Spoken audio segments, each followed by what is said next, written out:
Hi friends, wish you all a happy Sunday. Today I would like to share my reflection on goodness of the Lord, which is the central theme of today's readings. The meaning of goodness is to have the quality of being morally good or virtuous. We see it in today's parable explanation in which the Son of Man sowed the good seed in the field, but an enemy sowed the weeds while everyone was asleep. Consequently, the Son of Man announces his judgment, saying, sower of the weeds, the devil, and the weeds, the evildoers, or the children of devil, would be thrown into the fiery furnace at the end of the age or last judgment day. Whereas the good seeds, the children of kingdom or children of God, would shine like the sun before their Father of kingdom. So, what do we prefer? Do we prefer the fire, in other words, the hell, or the shining place called the heaven? It all depends on our choice. What is choice? It's an act of making a decision when faced with two or more possibilities, such as hell and heaven. Of course, our life is a choice. Either we could do good or do evil. And there is a dichotomy when we choose both, as they are entirely different each other. That's why we need to choose either one of them, not the both. Because choosing both together is complicated and contradictory. This is what we encounter every day, feeling ourselves what to choose, either good or evil. In these moments, mostly we are confused. Sometimes the situation develops into chaos.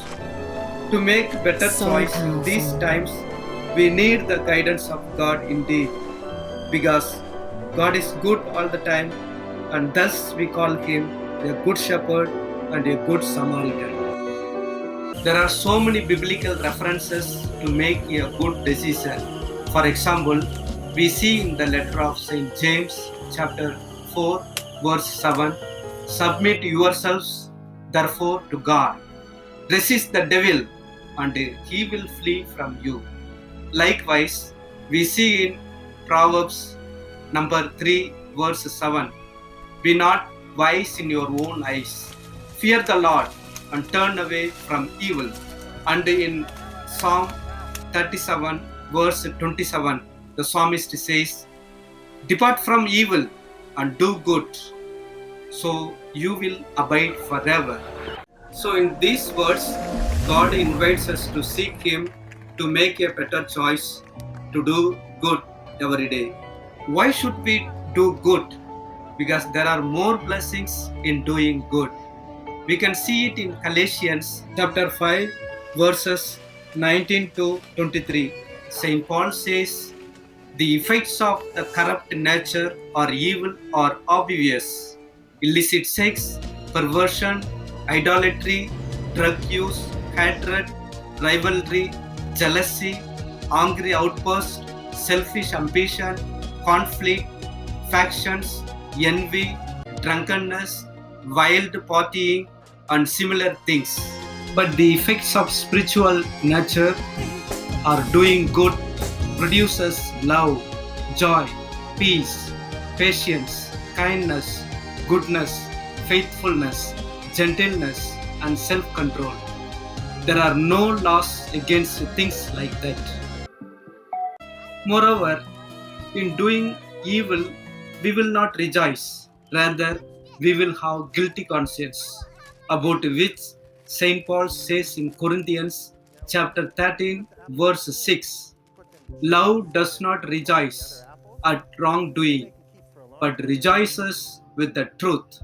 Sometimes, for the sake of our comforts, self interest, we are tempted to say, it's okay, what is there in doing wrong?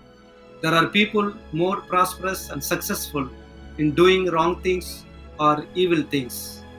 But do you know, my dear brothers and sisters in Jesus Christ, they seem to be successful for a short time, but not for longer. But our God, Jesus Christ, is eternal, who is good all the time. Therefore, let us be good like Jesus, our good shepherd, so that we may do good things all the times and rejoice in Him all the times. Amen.